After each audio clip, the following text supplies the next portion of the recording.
नमस्ते दोस्तों, कैसे हो? थंबनेल देख के लग रहा होगा कि शून्य कोट की अभिक्रिया, अभिक्रिया के बारे में पढ़ाना है। शून्य कोट की देर न करते हुए सीधे शून्य कोट अभिक्रिया के बारे में पूरा का पूरा खत्म कर देते हैं। यूपी बोर्ड के पेपर में 3 नंबर का हो सकता है पेपर में इस बार आ जाए, और वैसे आने के चांसेस तो ज्यादा से ज्यादा है ही इसके। ठीक है, तो शून्य कोट अभिक्रिया के बारे में पढ़ते हैं। सबसे पहले अगर हम शून्य कोट अभिक्रिया के लिए वेग के बारे में जाने, तो अगर कोई रिएक्शन ए से पी हो रही है, तो अगर अभिक्रिया की जो दर होती है, दर आर, वो क्या होता है? अभिकारक की सांद्रता के शून्य घात के समानुपाती होता है। अर्थात शून्य कोटि की अभिक्रिया क्या परिभाषा क्या लिखेंगे हम? किसी रासायनिक अभिक्रिया की, ठीक है, किसी रासायनिक अभिक्रिया की दर उस अभिक्रिया के अभिकारक की सांद्रता के शून्य घात के समानुपाती होता है, वह शून्य कोटि की अभिक्रिया कहलाती है। अब इसको अगर हम रेट बराबर क्या लिखते हैं, आर बराबर क्या हो गया? के ए की पावर कितनी? 0। अच्छा, किसी पावर 0 होती है, किसी घात 0 होती है, तो उसका मान कितना होता है? 1। तो आर बराबर क्या हो गया जाकर के? के हो गया, के गुणे 1। तो आर बराबर यहाँ से क्या बन गया? के। ठीक है, और अगर हम इस समीकरण के लिए अगर हम वेग निकालें, तो समझना, वेग निकालें अगर इस समीकरण के लिए, देखो भाई, वेग निकालना इस समीकरण के लिए, इस समीकरण को यहां पर लिख लेते हैं ऐसे, ए से गए हम पी। तो अगर t बराबर 0 समय पर ले लें, बिल्कुल शून्य समय पर, अभिक्रिया अभी होना चलना स्टार्ट ही नहीं हुई है, तो a की जो अभिकारक है इसकी प्रारंभिक सांद्रता हम मान लें a है, या बराबर हम क्या मान लें? a नॉट है। और उत्पाद तो भी कुछ बना भी नहीं होगा, 0 होगा। और अगर बाई चांस हम मान लें कि कुछ समय बीत गया, t समय 10 सेकंड 20 सेकंड कुछ समय बीत गया, तो इसकी सांद्रता मान लिया x बन गई, इसकी कितनी बच गई? a माइनस x बच गई, अर्थात कितना हो गया? 80 हमने मान लिया, बाद में जितनी बची। अभिकारक की ये प्रारंभिक सांद्रता हो गई, ये कौन सी हो गई? अंतिम सांद्रता। ठीक है, तो अगर हम इस प्रक्रिया से वेग निकालें, तो r बराबर क्या निकल के आएगा? माइनस डी ए की सांद्रता बटे डी टी बराबर क्या होता? प्लस डी पी की सांद्रता बटे डी टी। ये तो बन गया था वेग में। और अगर हम यहां से निकालें r, इसके रिस्पेक्ट में लें, तो d और p की सांद्रता कितनी है? x है। p की सांद्रता कितनी है? x, तो dx बटे dt हो गया। अगर हम इससे सॉल्व करें इसको, तो आसान हो जाएगा। तो इसकी वैल्यू यहां पर पुट कर दें, तो तुमको पता है चूंकि क्या हो जाएगा? dx बटे dt बराबर k बन गया। ठीक है, अब अगर हम dx बराबर k dt कर दें, k dt हो गया। अगर दोनों तरफ क्या कर दें? समाकलन ले लें, तो दोनों तरफ लिख दें, यहां पर दोनों तरफ समाकलन करने पर, कीजिए भाई समाकलन। यहां से देखो, कर रहे हैं समाकलन, यहां देखिए भाई क्या बन जाएगा? dx बराबर k dt। के नियतांक है, इसको बाहर निकालने हैं, के जो नियतांक है इसको हम क्या कर लें? बाहर निकाल लें। तो क्या बन के आ जाएगा तुम्हारे पास? के dt बन के आ गया, समाकलन है यहाँ पर है। और dx का समाकलन क्या बन के आ गया? x, और k और dt का समाकलन क्या बन के आ गया? t। एक नियतांक हमने लगा दिया, कौन सा? c। समीकरण बन गई। ठीक है, अब इस समीकरण का वैल्यू इधर देखिए, इस समीकरण की वैल्यू हम यहाँ पर पुट कर रहे हैं, या एक मिनट रुक जाइए, मिटा दे रहे हैं, इधर का मिटा रहे हैं। देखिए, देखो देखो, तो जब देखना, जब t बराबर 0 था, जब t बराबर 0 था, तो x की वैल्यू कितनी है? 0। जब t बराबर 0 तब x बराबर भी कितना? 0। तो समीकरण 1 से क्या बन के आ गया? वैल्यू पुट कर दीजिए। x का मान 0 बराबर k गुणे 0 प्लस c, अर्थात c की वैल्यू भी कितनी आ गई? 0।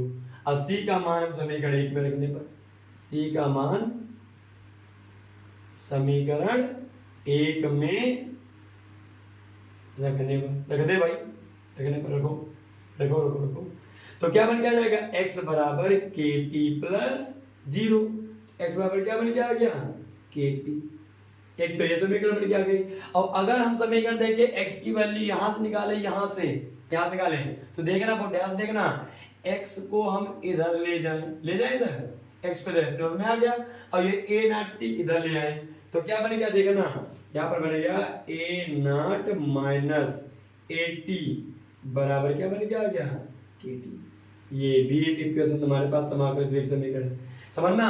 एक यहाँ पर तो a नॉट है ही, ये x इधर ले जाएंगे और इसको हम इधर ले आए, इसको हम कहाँ ले आए इधर ले आए, समझ गए। तो ये बन के आ गया a नॉट माइनस at बराबर kt। ये समाकलित वेग समीकरण है किसके लिए, शून्य कोटि अभिक्रिया के लिए है। अब देखिए भाई हम इसकी अर्धायन निकालते हैं। देखिए अब इसकी हम अर्धायन निकालेंगे। अर्ध आय अर्धायन अर्धायन हम निकालेंगे तो क्या हो जाएगा हाफ लाइफ। तो समझिए अर्धायन में एक्चुअल में क्या हो जाएगा, आधी अभिक्रिया पूर्ण हो चुकी होगी, आधी अभिक्रिया पूर्ण हो चुकी होगी। इसका मतलब क्या है, यहाँ पर x बराबर हो जाएगा कितना, यह समझ लीजिए जब आधी अभिक्रिया पूर्ण हो गई है तो at अंतिम सांद्रता कितनी बचेगी, प्रारंभिक सांद्रता की कितनी आधी बचेगी। भाई आधी अभिक्रिया पूर्ण हो गई तो इसका मतलब अंतिम सांद्रता जो at था ये आधी तो बचेगी, और t कितना हो जाएगा, t हो जाएगा आधा हाफ।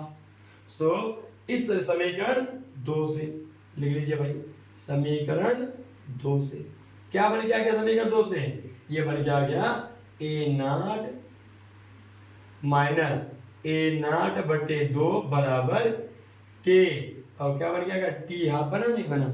अब एक में से आधा चला गया, आधा ही तो है, कितना बच गया आधा ही तो बच गया बटे 2 बराबर k इंटू टी हाफ। तो यहाँ से क्या बन के आ गया अर्धाय, अर्धाय शून्य कोटि की बन के आ गई a नॉट बटे 2 k, ये अर्धाय बन के आ गई। a नॉट क्या प्रारंभिक सांद्रता है। अब बहुत इंपॉर्टेंट चीज है कि जो सबसे पहले समीकरण में लिखी थी वेग, समझना जरा, हमने लिखा था वेग, जो देखिए वेग जो लिखा था वो डायरेक्टली प्रोपोर्शनल था a की पावर 0 की, तो था a की घात 0। अब समझिए यहाँ पर या ये जो बन के आया था ये बराबर क्या बन गया, r बराबर k ही तो बन के आया था। क्या शून्य कोटि अभिक्रिया का वेग दर अभिकारक की प्रारंभिक सांद्रता पर निर्भर करता है क्या, नहीं करेगा। अभिकारक की प्रारंभिक सांद्रता को हम 10 गुना 50 गुना 100 गुना कर दें, लेकिन शून्य कोटि अभिक्रिया का वेग में कोई भी परिवर्तन नहीं होगा। लेकिन यदि अभिकारक की सांद्रता में 10 गुना परिवर्तन कर दें तो अर्धायु भी 10 गुनी ही बढ़ जाएगी। ये शून्य कोटि अभिक्रिया के लिए हो गया। अब शून्य कोटि अभिक्रिया के लिए कुछ उदाहरण है तो वो देख लीजिए। शून्य कोटि अभिक्रिया के उदाहरण क्या क्या है, एग्जाम्पल देख लीजिए, ये बेटा इधर देख लीजिए, एग्जाम्पल देख लीजिए भाई, एग्जाम्पल देखो, उदाहरण एग्जाम्पल देख लीजिए कौन कौन से हैं। सबसे पहला जो सबसे ज्यादा इंपॉर्टेंट है, यूपी बोर्ड में पूछा ही आने वाला है, H2 gas plus Cl2 gas gives out 2HCl। यहाँ पर क्या हो गया, सूर्य का प्रकाश हो गया, ठीक है।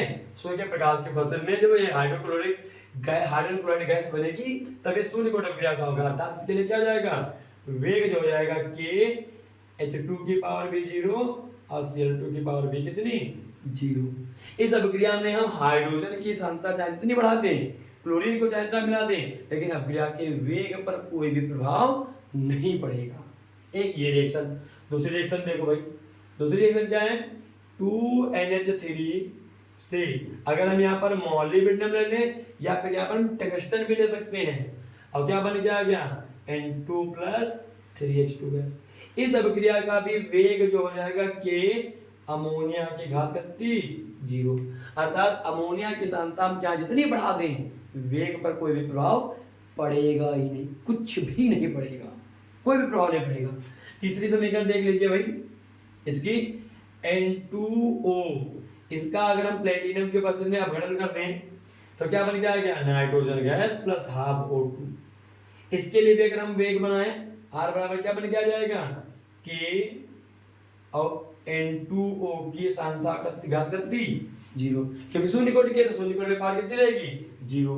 अच्छा तीसरा हो गया एग्जांपल। चौथा एग्जांपल देख लीजिए भाई, चौथा एग्जाम्पल देखो, चौथा एग्जाम्पल देखो है 2HI गैस से गैस के बदले प्लेटिनियम के में H2 गैस और प्लस I2 गैस बनी, तो ये भी कौन सी कोटि की प्रक्रिया, शून्य कोटि की, K और HI की पावर कितनी, 0।